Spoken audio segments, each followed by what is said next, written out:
Major phone carriers make you sign contracts with rigid data plans to trap you into a kind of forced phonogamy. Sounds pretty insecure if you ask me. At Consumer Cellular, we believe in a more consensual and healthy form of phonogamy, free of contracts and more flexible to your data needs. This way, you stick around not because we force you to with contracts and fees, but because you love our phone plans. Like ardently love our phone plans. Phonogamously.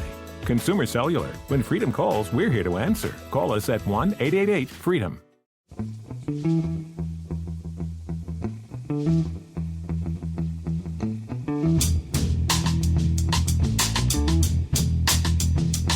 Hello and welcome to The Price of Football, the show that looks at the money behind the beautiful game with me, Kevin Day, and Liverpool University's Kieran Maguire. Later in the show we'll hear from Dale Vince, the chairman of Forest Green Rovers and owner of the electricity and energy company Ecotricity. First, Kieran, how are you? You had a lovely trip to Durham this week, I understand. Yes. I was asked to speak to the Durham Union, and I'm still not quite sure why they wanted to listen to somebody that teaches double-entry bookkeeping for a living, but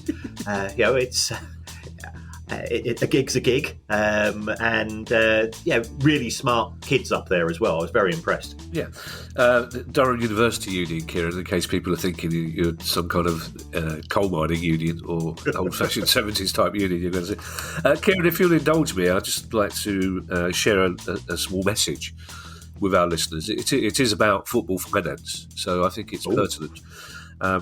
As you know, we recorded Monday's edition of the show on Saturday because you had to spend the whole of Sunday going to Leicester via Plymouth so you could get a decent price ticket. And I had to spend the whole of Sunday in a pub and then being infuriated by the worst refereeing performance I can remember at any game of football. So my message to fans is if anybody has the home phone number of referee Kevin Friend, I will pay for it. Because he needs a full and independent assessment of his opinion. So it is football finance, Kieran, because I am asking for the phone number of a referee in order not to intimidate him, Kieran, but maybe just to point out the error of his ways. Because the fact that he gets paid for doing that, and the fact that I know, so at least one commentator, I think it was on the radio, apparently, was reported saying it's amazing that even though they were losing 3-1, Palace fans stayed behind to support their team. They didn't.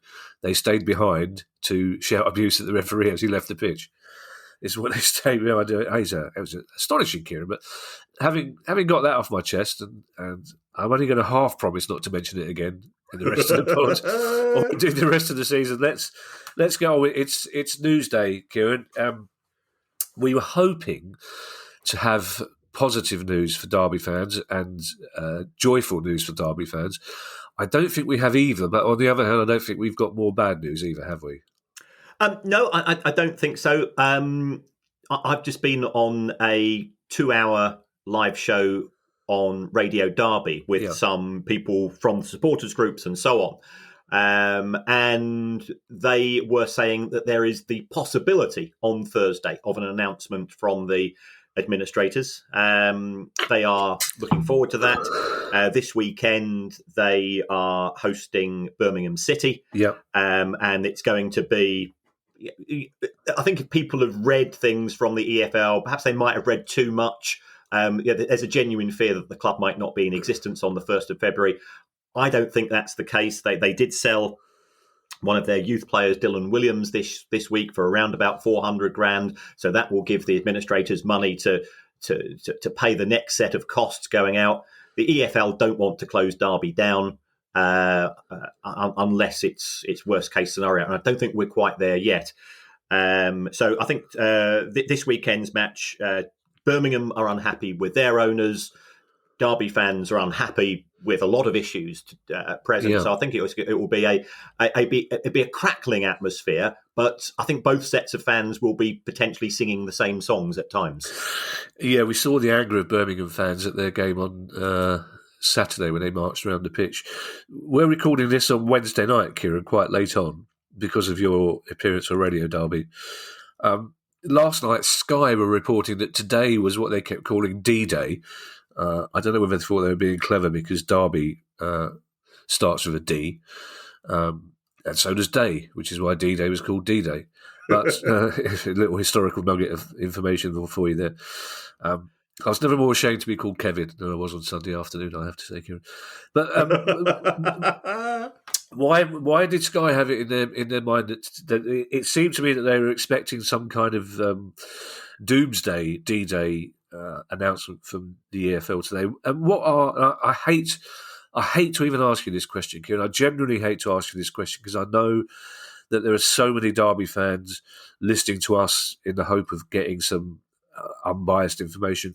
What are the circumstances, the parameters now by which the EFL reluctantly or otherwise would not allow Derby to continue as a club for the rest of the season?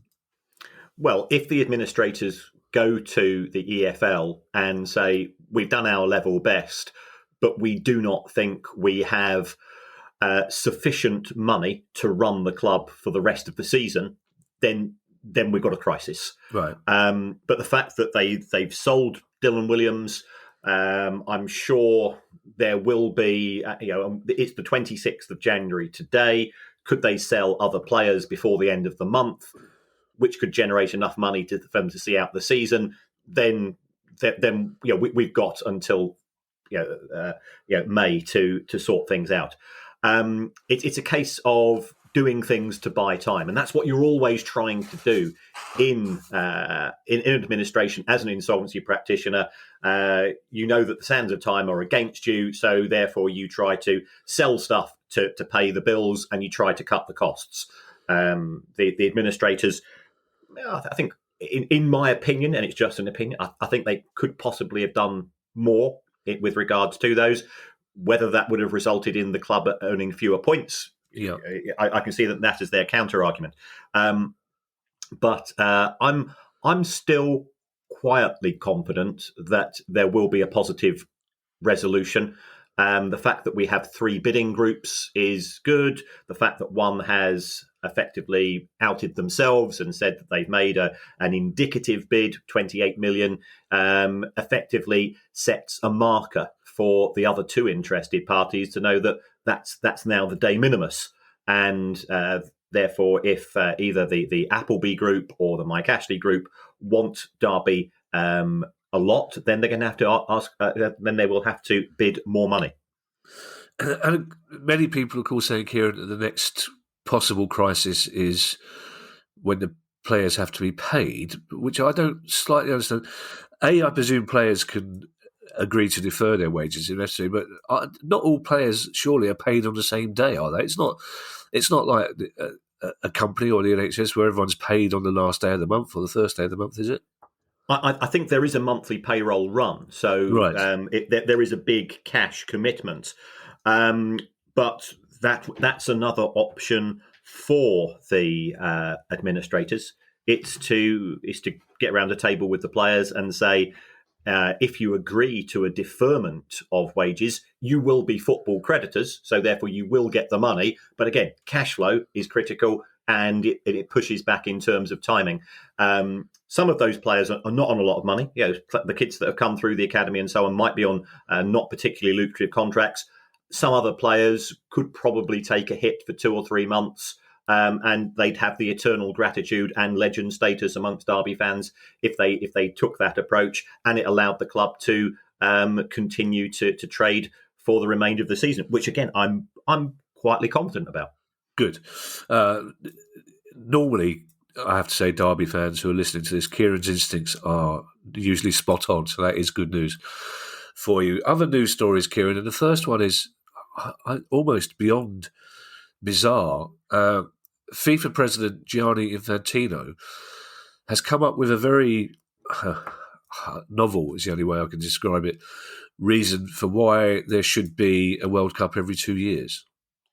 Yeah, I think this is one of the most obscene things I've seen in relation to football for an awful long time. I was going to say tasteless, Kieran, but I think you've probably hit the nail on the head.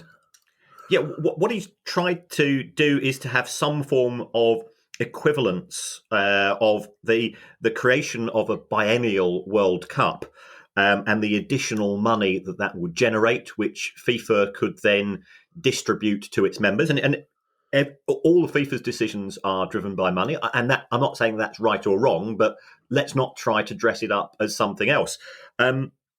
Infantino has come out and said it could help African migrants from, I quote, death in the sea. One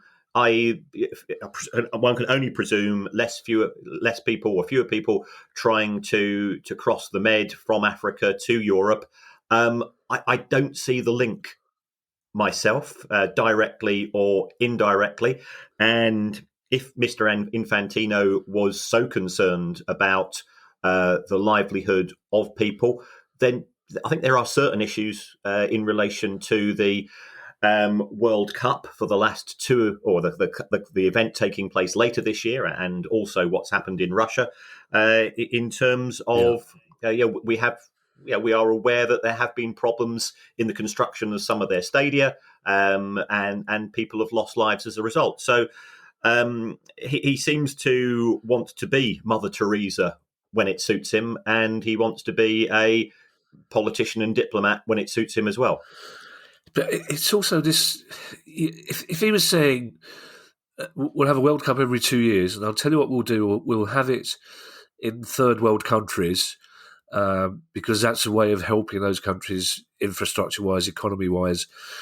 But to imply that these desperate people have two choices, one of which is to risk death by paying everything they've got to evil people to take their chances on crossing the sea to this country, but the other is to take a job for peanuts on a construction site. He just has, and I'm sure, I don't know him, we don't know him, people who do know him may say, no, he means well, his heart's in the right place, but it's a very bizarre statement, and it doesn't reflect well on football, full stop, unfortunately, Kieran. Yeah. And also, in respect of World Cups, they lose money for the host country. Yeah, we saw that in Brazil. We saw in South Africa. Yes, absolutely. Germany was different in, was it 2006? Because Germany already had the infrastructure. Yeah. So therefore, it didn't have to go and spend a lot of money on expanding stadia and so on. It's bizarre. It's a proxy war between FIFA and UEFA. Now, by all means, have a squabble, but for heaven's sake, don't bring people's lives and the issue of migration and what's happening there into it. They're completely disconnected. Yes, of course they are. And talking of UEFA, they expect the rights income for the New Look Champions League to rise to more than £4 billion. Yes. So what UEFA did, I think this was partially being pushed by clubs before Super League was announced, and certainly accelerated following the announcement of Super League, was to find some new agencies to go out and to sell the TV rights and to sell sponsorships and so on. And for people that might not be familiar with the new format of the Champions League, this is something which clearly no fans have been consulted about. It's more matches taking place in what's known as the Swiss model, where I think you now have 36 teams that play 5 home games and 5 away games, and the opposition is decided by some form of draw, and then you go through to a round of 16 and so on. So the benefits for the club, if we take a look at Liverpool, for example, in 2019, when they won the Champions League, they made around about £100 million in prize money from UEFA. That's likely to go up by 40%, so that the winners will be getting somewhere in the region of 140 to 150 million pounds from TV money. They will also have 2 extra home games. For a club like Liverpool, probably making around about £3 million per home fixture. They will be getting extra money from sponsors because they will be being broadcast more often. So it will be very lucrative for those clubs that do qualify for the Champions League. But if we end up with an embedded set of 4 or 5 clubs that are doing every year. The disconnect between the rich and the not so rich, which is already huge in the Premier League, is going to be amplified further. And the glass ceiling which exists in football. And again, we started off talking about Derby. Well, you and I are both old enough to remember Derby County winning the old First Division, Derby County doing fantastically well in Europe, and they were followed by Forest and Villa and Everton, and we've seen Blackburn and Leeds United, and all of these clubs who have won the old First Division in merit. The trouble with this extra money being concentrated in the hands of fewer and fewer clubs is that we are heading for the Bayern Munichication of English football, in the sense that it's going to be 1 from 3 every year. I appreciate in Germany it's 1 from 1 every year, and that's taking away some of the magic of the Premier League. The reason why it's so successful globally is that there is an element of sporting merit and chance in it. Yes, and that glass ceiling you talk about in the Premier League is much harder to break through when you've got Kevin Friend on the other side of it, polishing it for Liverpool.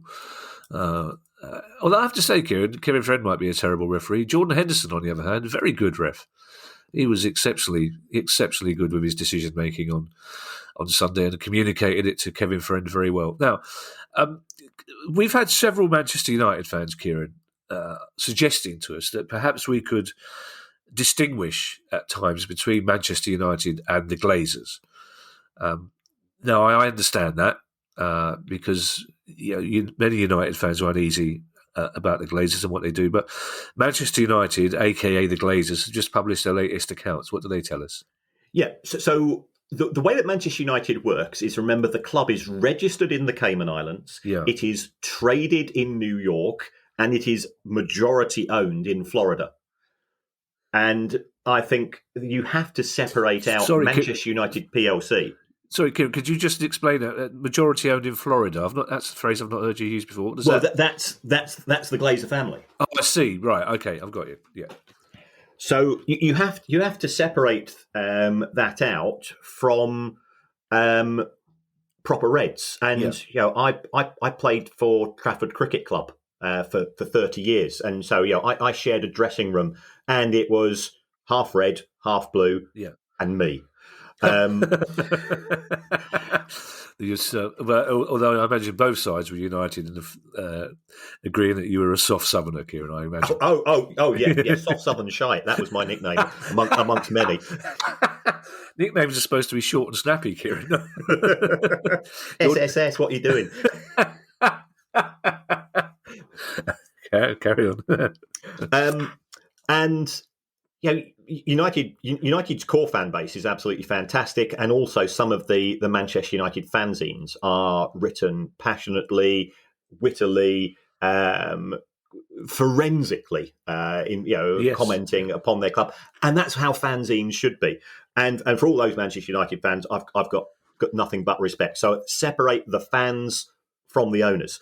I also have to say, Kieran, again, I'm sorry for interrupting you again, that in my role as a broadcaster, whenever I visited Manchester United Football Club, I've been treated very well by the staff at Man United. Yeah. The people that work at the club are very decent people, in my experience.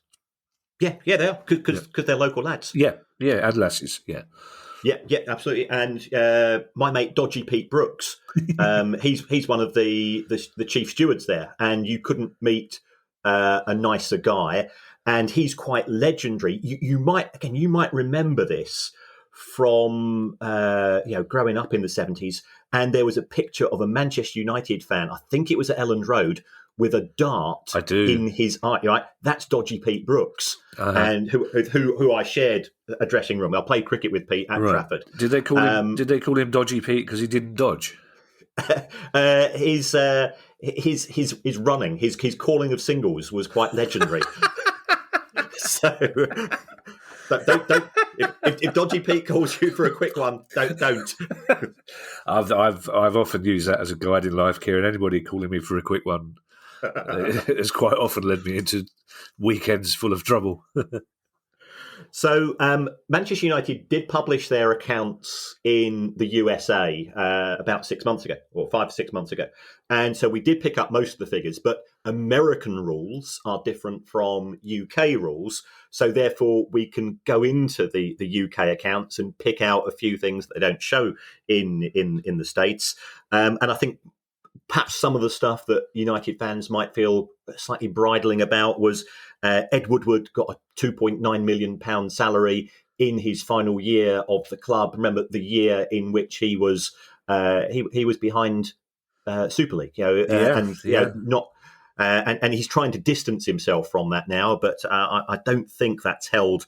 That holds a lot of water with proper Reds. So United did lose money, but that was on the back of COVID. They lost 38 million. Another interesting thing was that Manchester United's women's team, their results came out, and United's women's team lost money. But I think they are now pretty close to having one of the biggest wage bills in the WSL. Oh. Their wage bill went up 40%.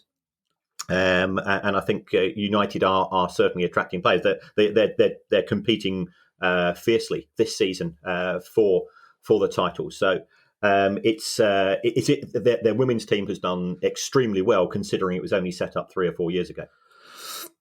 Talking of the Super League, producer Guy, in a fit of enthusiasm, sent the questions in for our next pod today for some reason. Ooh. I think he thought maybe if he gave me an extra day's notice, I might actually do some proper research. I don't know. He thought wrong. But there's a very interesting question in there about the creation of an African Super League, which I'm looking forward to hearing you talk about. In terms of our own Super League, the Premier League, clubs are set to lose millions in television revenue as a result of their insistence on postponing matches due to COVID outbreaks and injury crises. Yes, so clearly it's been quite a sensitive issue in terms of how matches have been called off at short notice. Yeah. There have been subtle and not so subtle accusations of clubs gaming the system, perhaps Arsenal. waiting for players Arsenal. To return from AFCON.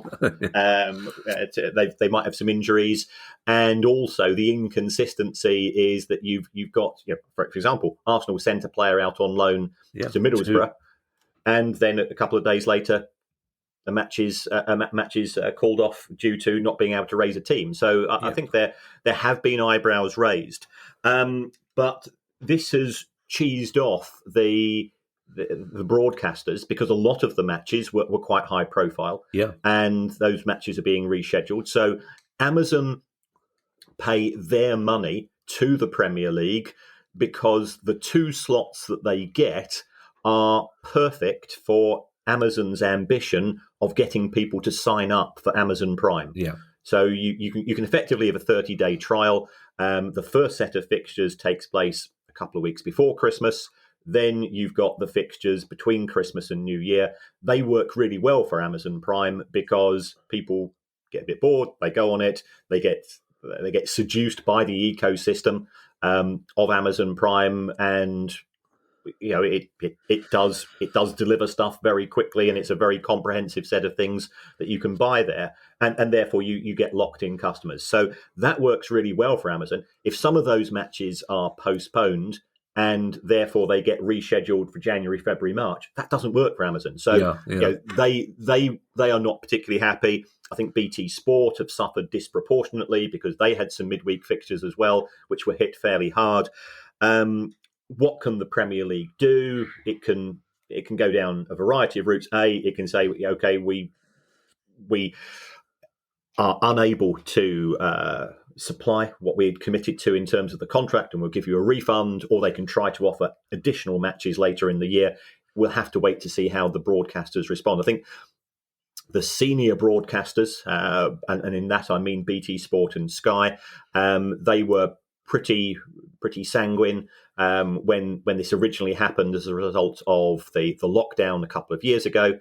They ultimately wanted a Premier League product to be able to show. So they did take a rebate, but that rebate's being spread over 3 or 4 years.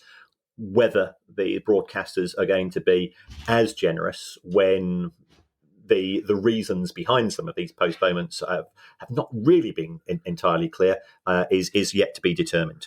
Yeah, I believe we discussed this at a time, and it was very early on in our podcast career, Kieran. We barely knew each other at the time, and I'd only just discovered you were a Brighton fan, so I was a bit sulky. But Amazon's first round of matches were at the end of 2019, and I worked on a TV show they did leading up to it with Gabby Logan, Peter Crouch, and John Bishop. And Amazon execs that I got friendly with were quite open about the fact that their model relied on people subscribing to Amazon Prime or taking the free 30-day trial in order to watch games, and then forgetting to cancel it, essentially. And I think the number they talked about was it was as many as 80% of people who took the free trial then didn't cancel it and ended up paying. So I can understand why Amazon would be particularly unhappy about losing the games. And as well, some of them, the Arsenal-Liverpool League Cup game, for example, was cancelled at less than a day's notice.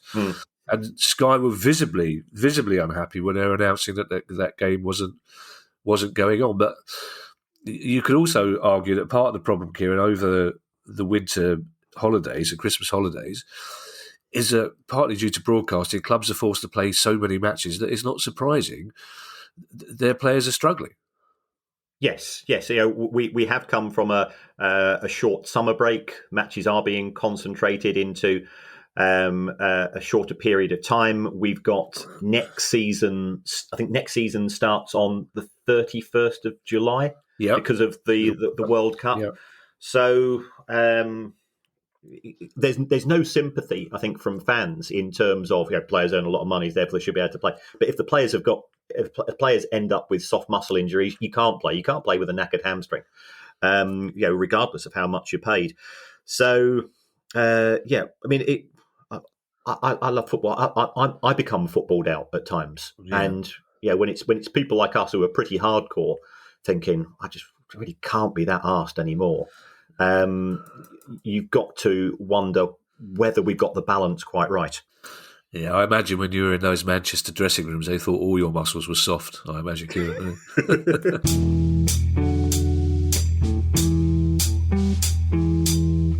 This episode of The Price of Football is brought to you by Packed Coffee. Big coffee is bad coffee, full of underpaid farmers and low-quality, over-roasted beans, all of which just leaves a bad taste in the mouth. Packed is changing the coffee industry from the grounds up. From paying a price that's more than fair to knowing farmers on a first-name basis, Packed builds long-term relationships that flourish, putting the needs of their partners first and providing coffee that's personal to their customers. With Packed, you'll get award-winning specialty coffee, freshly roasted to perfection for your order, and ground just moments before it's shipped. There's over 15 different coffees on the menu at any given time to choose from, including Great Taste 2020 and 2021 winners. So make a pact to make better coffee now. Price of Football listeners can get a free brewing kit with their first order. So go to packedcoffee.com, that's P-A-C-T coffee.com, and enter the code POF at the checkout when you sign up for a packed coffee plan to create your flexible coffee subscription and get that free brewing kit. Make a pact to make better coffee. Better for the farmer, better for the consumer, better for the planet.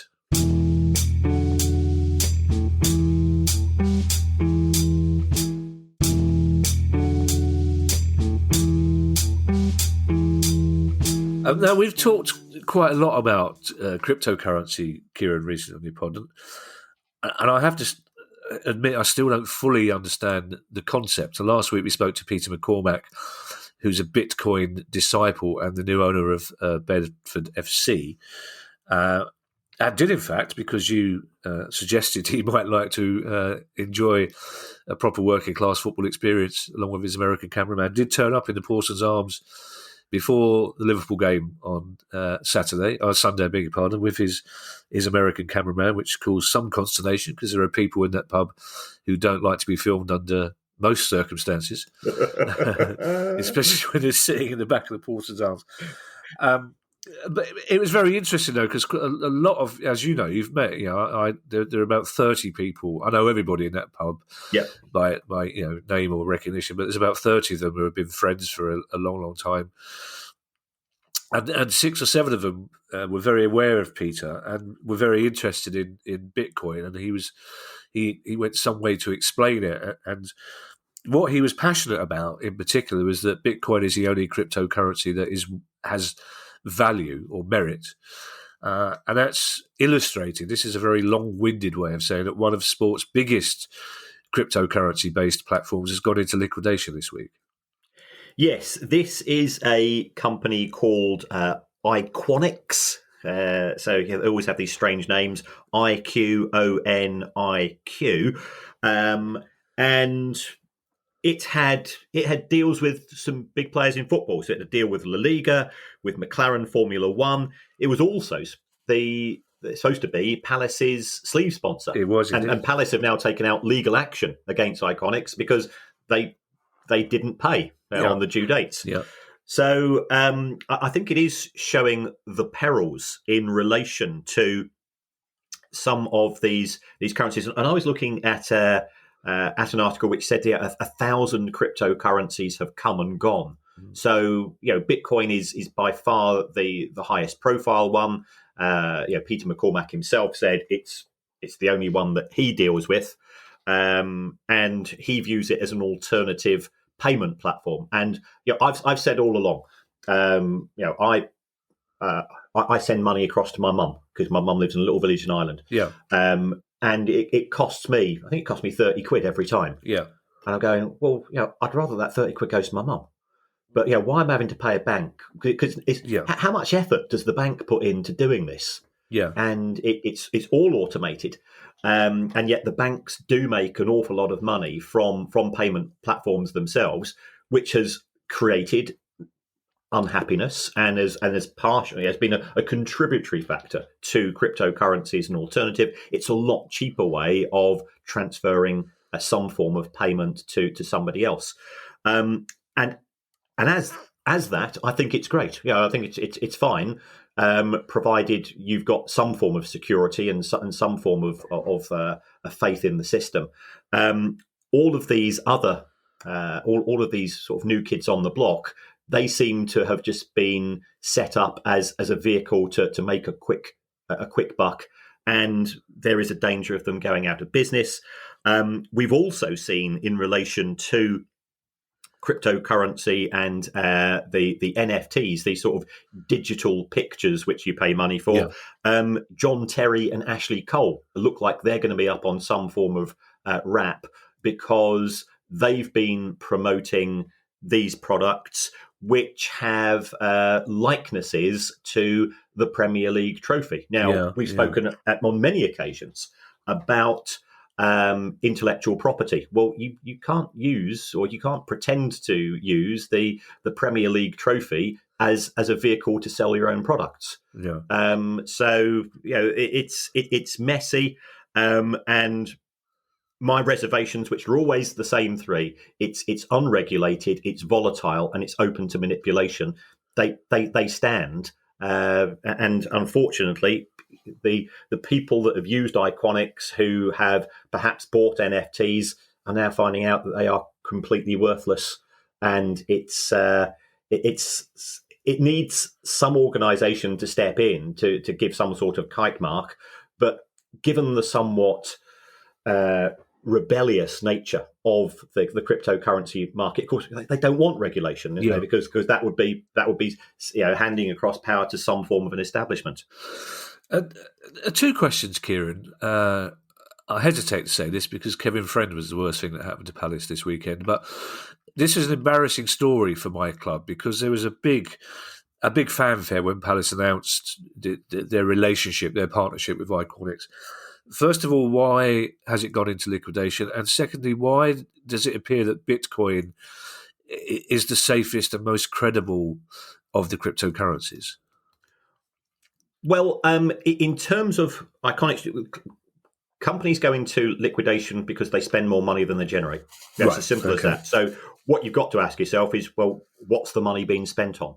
And Iconics had, say, deals with La Liga. It signed a 3-year sponsorship deal with Essex County Cricket Club in 2021. So money potentially was going out to the institutions which they were sponsoring. And why are they trying to constantly align themselves with sports clubs? It's because the thing is, Crystal Palace is a trusted brand. Essex County Cricket Club, trusted brand. La Liga, they are held in high regard by the fan base. So it's not because they love football or cricket. I can't make that. I really think that's absolutely critical to get across. Yeah. So they go bust. And in terms of your second question, I think Bitcoin is in a similar position to Amazon in that it was first out of the block, right, and therefore it allowed itself to build a certain size. And you do become a dominant party in the market, and that allows you to have a bit more credibility, because when people talking about, if I was to say to somebody, do you want to invest in a cryptocurrency, and if so, which one? They would say the first answer might be, I'm not certain, but if I was going to invest in one, Bitcoin's the one I've heard of. So it's a bit like when IBM used to sell their computers. You buy from IBM because you've heard of IBM. Right. Okay. I'm sorry, Kieran. This is one of the reasons our relationship is so strong, because you're so patient with me. If I was investing in Bitcoin, how do I make a return on my investment? That's what I struggle to understand. Is I understand there's an exchange rate, because Peter McCormack was very good. He explained all that to me in the pub on Sunday, and he bought a round of drinks, which is obviously made him more popular with the Palace fans in the portions that didn't want to be filmed. Obviously, they drank the drink off camera, but still the gesture was there. He explained to me that there is an exchange rate for cryptocurrency, if you like. But if I was to invest £1,000, which I haven't got, in cryptocurrency, how do I make money on that?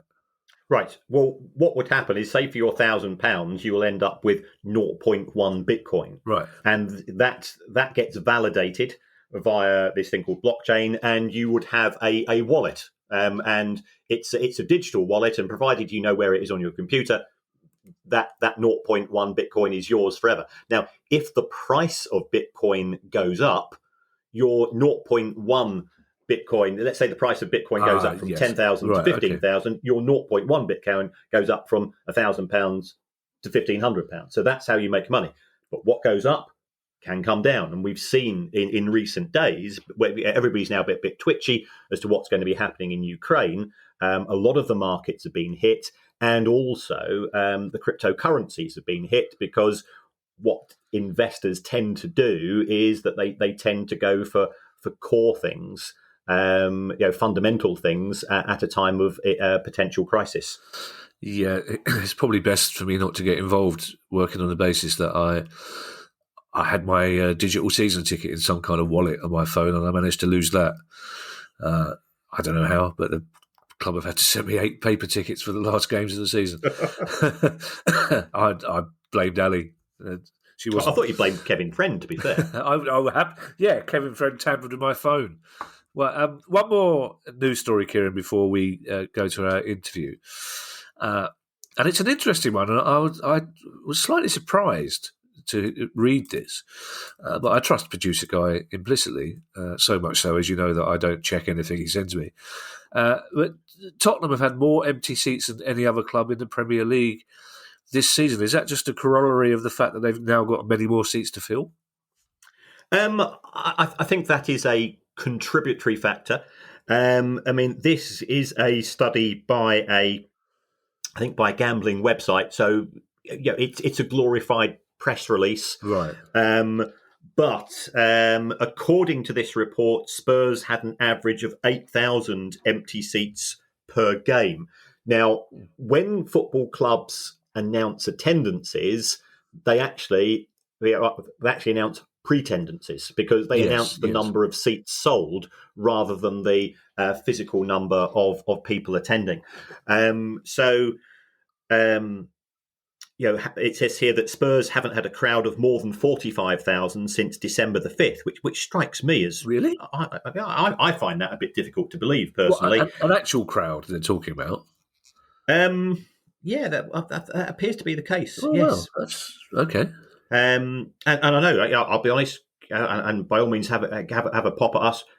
I went to a match at the Amex over Christmas, and it didn't look more than half full to me, because at 8 o'clock on Boxing Day, when the only way of getting to the ground is by train, is an issue. So well, especially we are seeing in the middle of a new pandemic as well. So yeah, because there's the Palace Norwich game on the 28th. I think there's it. I doubt if there are more than 18,000 people in there, but the official attendance was 24,000. Yes. Yeah. So, is this going to be a long-term issue for clubs? Are they genuinely losing money, or is it a case of season ticket holders just saying, "I'll give it a swerve"? In which case, the club doesn't lose out. But of course, every club does sell tickets on a match day basis. Spurs has an international following. It's especially in Korea. It's because of Son. He is incredibly popular over there. And that particular tourist market has dried up because fans aren't travelling to the UK because of COVID factors. So whilst football has bounced back in many regards, I think this is indicative that we are not over COVID from a football perspective as yet. Right. Interview time, Kieran. More and more people are interested in football's impact on the environment and how the game can become more sustainable. And of course, the pioneer of all this was Dale Vince, who's the owner of Ecotricity and Forest Green Rovers.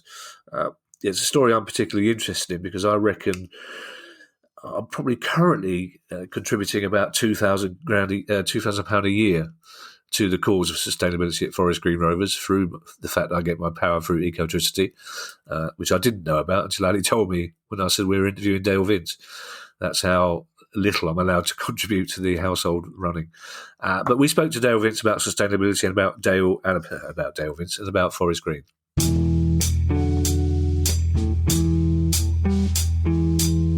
Dale, thank you very much for joining us. Before we talk more about the remarkable story of Forest Green Rovers, tell us a little bit about your background and your commitment to sustainability. Was that always there, or did you have a kind of St. Paul on the road to Damascus moment?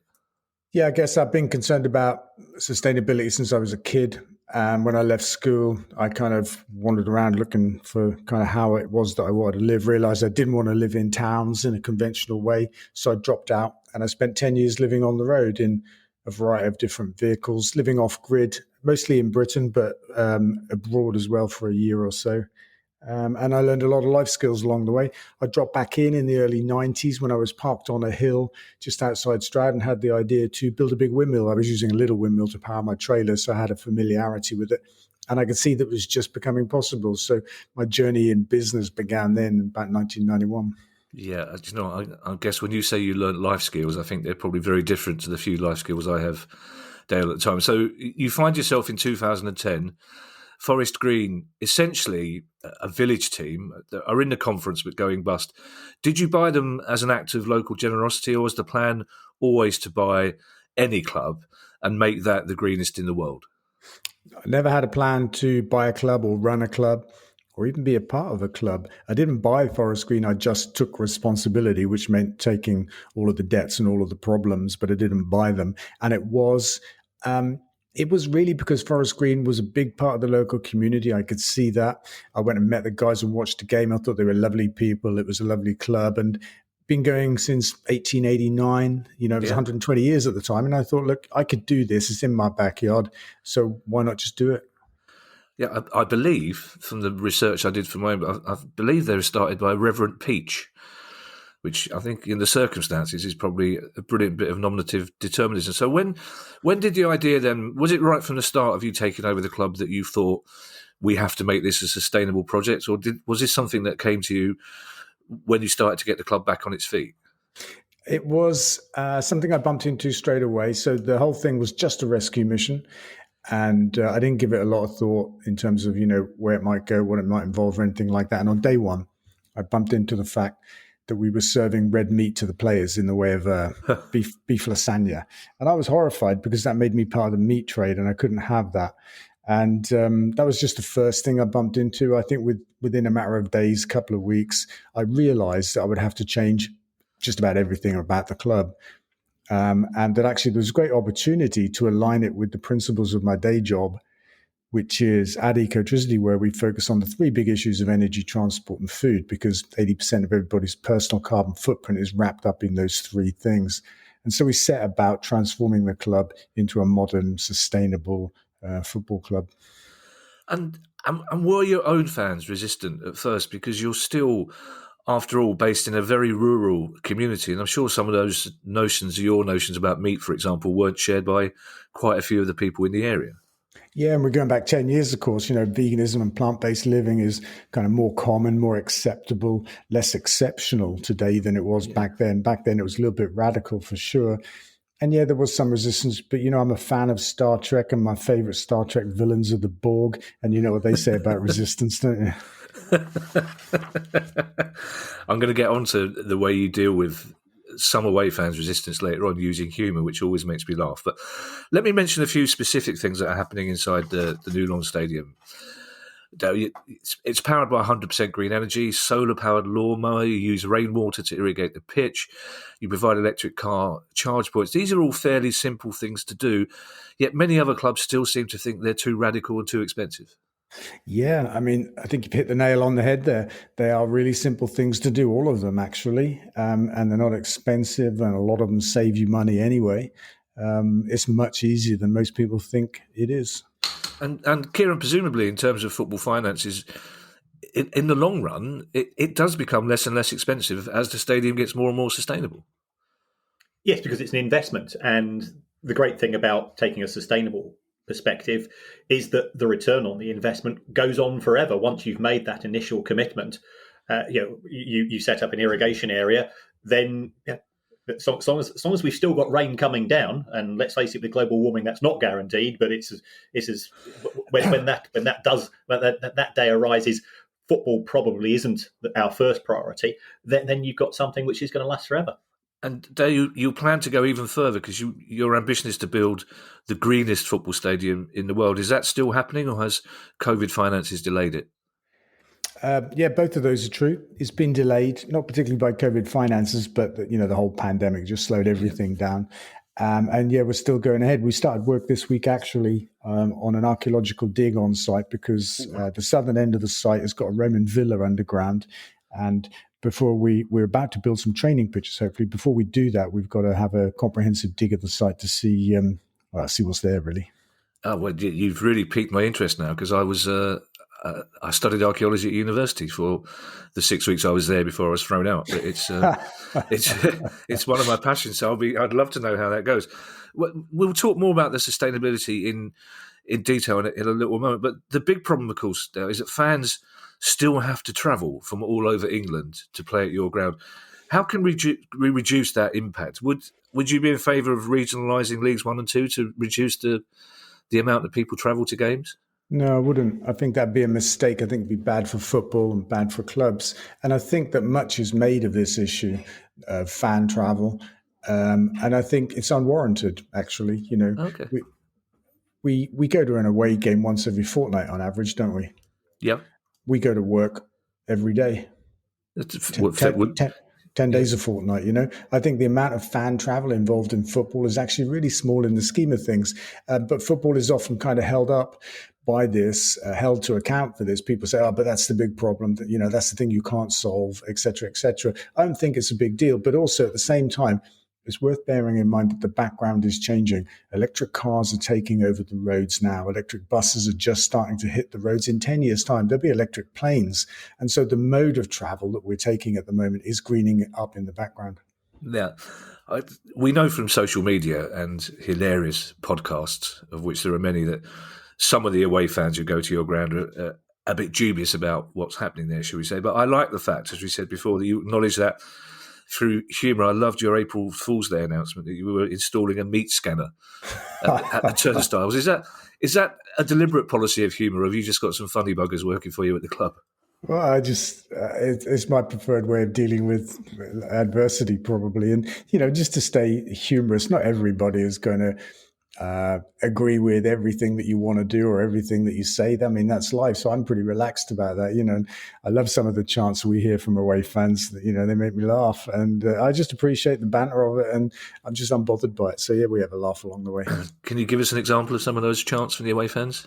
Well, it's got a bit old now, but the first time I heard it, it made me laugh really loudly. We were at Tranmere, and one of our players went down. And Tranmere fans, we have a little bit of history with Tranmere, as we're saying. One Tranmere fans started singing, "Dirty vegan bastard, he's eating our grass." Made me laugh.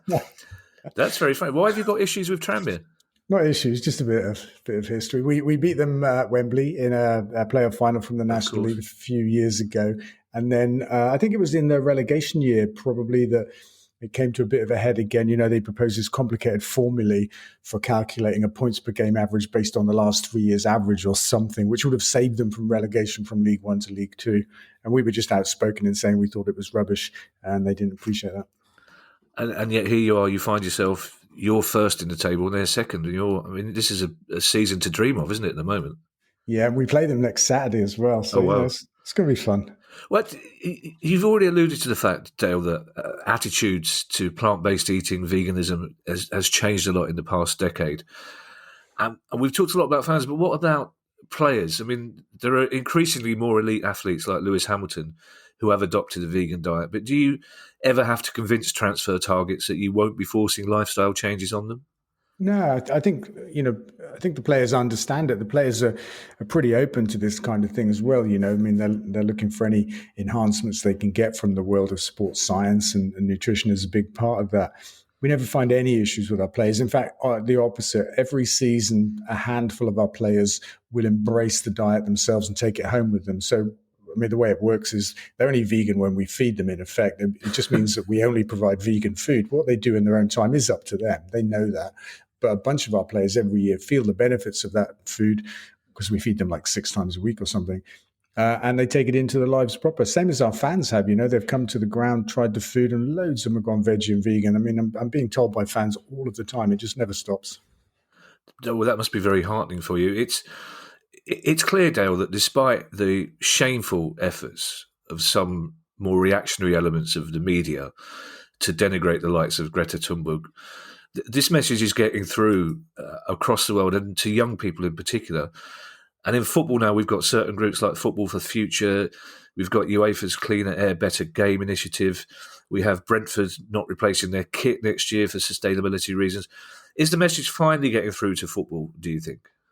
Yeah, absolutely. It is. It's getting through to every walk of life. And I don't think football is any further behind or ahead of the curve than, any other kind of area of life or business, if you like, So these are important little steps. We've had a 2-year rolling cycle for our kit for a very long time now, which is what Brentford are talking about. It just makes sense, not to encourage overconsumption is one of the little things that we can do. What more has to be done, Dale, and what happens if we don't do it? Well, we tend to focus on 3 big things. It's a lovely, simple message that can cut through for people. We focus on energy, transport, and food because 80% of our personal carbon footprints are in those 3 things: how we power our homes, how we travel, and what we eat. And we make decisions every day. We spend our money on things that either make the world go round the wrong way or could help it go around a better way, a low carbon way. And at our club, we've demonstrated how we can do that as a football club. We have a trail of information for people that shows what we're doing in different parts of the club and why we're doing it. And then we hope that percolates through to them. And they're, when they're back home, they think, well, I could do this at home, actually. And they start to adopt bits and pieces of that. But the really important message here is that we have a lot of power in our own hands because 80% of the problems are caused by what we spend our money on. Yeah, do you know what's interesting?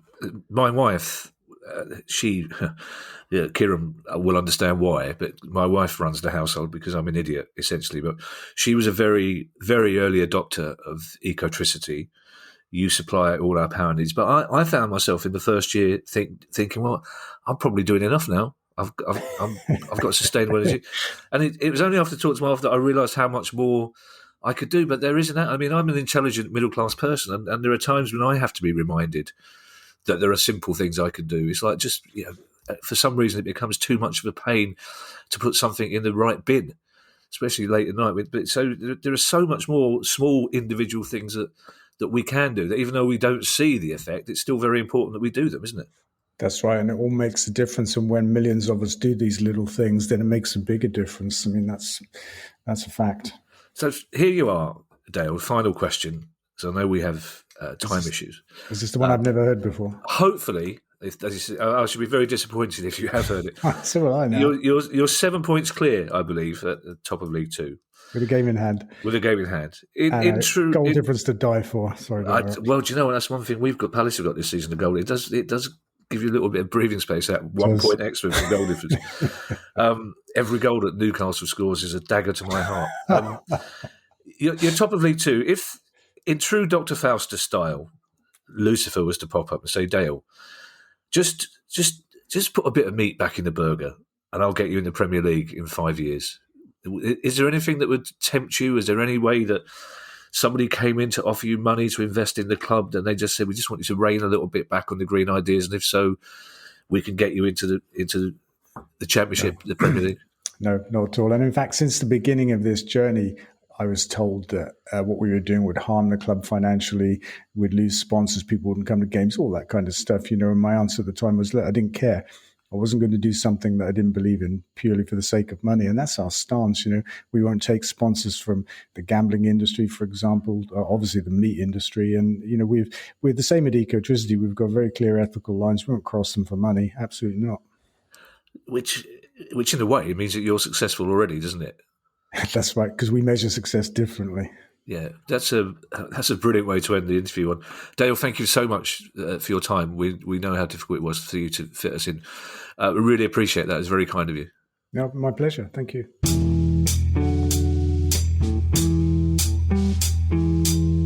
He was really interesting, Kieran, I thought. There's a couple of things. I think sometimes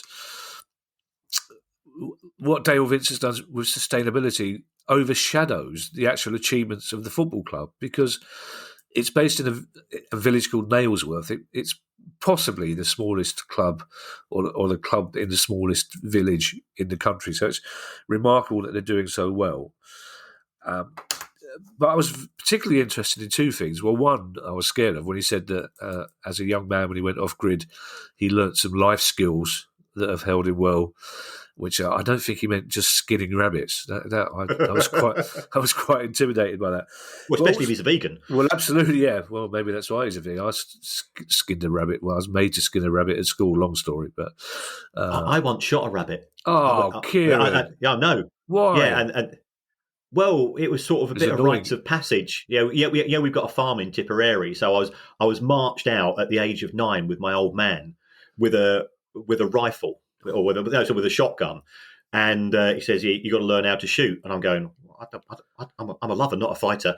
We came across and I started going, wasn't one of my greatest days. I've felt bad about it ever since. I'm glad you felt that. I mean, I know I'm a hypocrite here, Kieran. So I'll happily eat them, but I'll eat Watership Down, but I won't shoot them. It's taken a darker twist than I thought. This interview, this part. I was very interested, though, in his answer to the question about fans travelling, because I assumed, which you shouldn't do when you're interviewing people, that when we talked about cutting down the miles that fans travel to games by perhaps having a regional League One and League Two, he was very much against it. Yes, he seemed to enjoy the idea of travelling up and down the country, but also, I'm thinking about it from a fan perspective. I go to away games as often as I can, and 90% of the time I'm travelling by train, which is a far more sustainable form of transport. Fair point. Yeah. So I think as fans we are pretty ingenious, and if you are travelling in car, normally it'll be, well, I'll drive this time, and you get 5 of you in the car, and so on. So I think fans are conscious of this, not explicitly but implicitly, because they want to save money, and alternatively they want of a few jars. So therefore they'll choose to travel using public transport, and also travelling home after a decent result on trains is a fantastic experience. Yeah, indeed, that's true. Yeah, so I'm told. It's been a while. I had a very nice moment after interviewing Dale Vince when, because Ed, my son, is a big fan of Dale and his ethos, and Ed said to me afterwards, "It must have been strange, Dad, talking to the person who actually supplies your electricity and gas." I said, "I don't know why you think that's strange, Ed, because you're doing it right now." Yeah, he's very interesting, and I would like to talk to him again, actually, because I think the idea of sustainability in football, it's slowly taking hold at other clubs, isn't it, Kieran? But as we discussed in the interview, it's not expensive to be sustainable. No, because you've got to invest. But yeah, we were talking about earlier about you getting a return on investment on your Bitcoin. Well, you can get a return on investment in terms of solar panels, water butts, recycling, and so on, very, very quickly. And with traditional carbon-based energy prices rising quite sharply, especially if Russia does get a bit icy with the rest of us over the course of 2022 and beyond, then these things become even more cost efficient than they were before. Yeah, we have a water butt, Kieran, which is a fancy way of saying we've got a giant plastic barrel which collects rainwater and drain pipe off from. I'm not entirely sure how I'm saving the planet with it, as we don't do anything with it. And the cat's worked out how to jump up, knock the lid off, and drink the water, which is really annoying because I insist on supplying her with clean water every morning, which she won't drink. She will happily drink out of that. And the fire pit that we bought for Christmas, which is now also covered in full of water. I make an effort, Kieran, but I'm just not very good at these things. If you'd like to make a small monthly contribution to the pod, that would be very kind of you. Please go to patreon.com/priceoffootball. Don't forget, our pod will always be free to air for everybody. And if you have a question you'd like answered on the show, please email us at questions@priceoffootball.com. Before we say goodbye, I shall hand you over to Mr. Kieran Maguire for his customary farewell.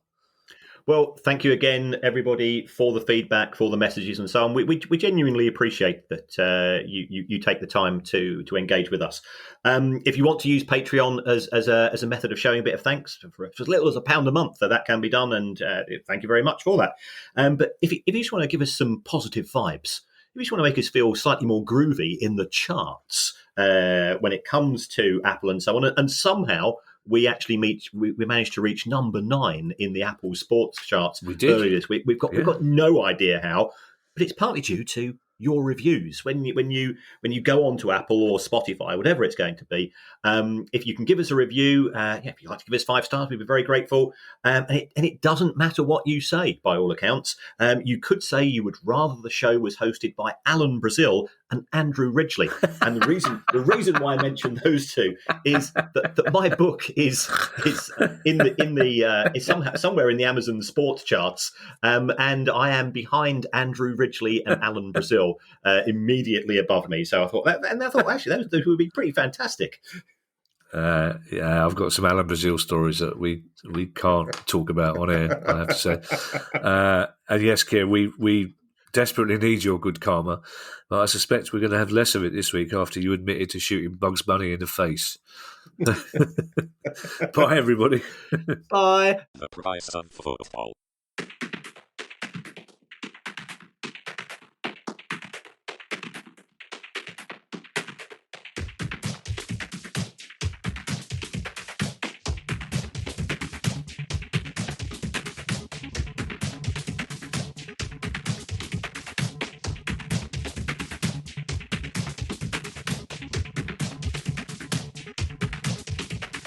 The price of football.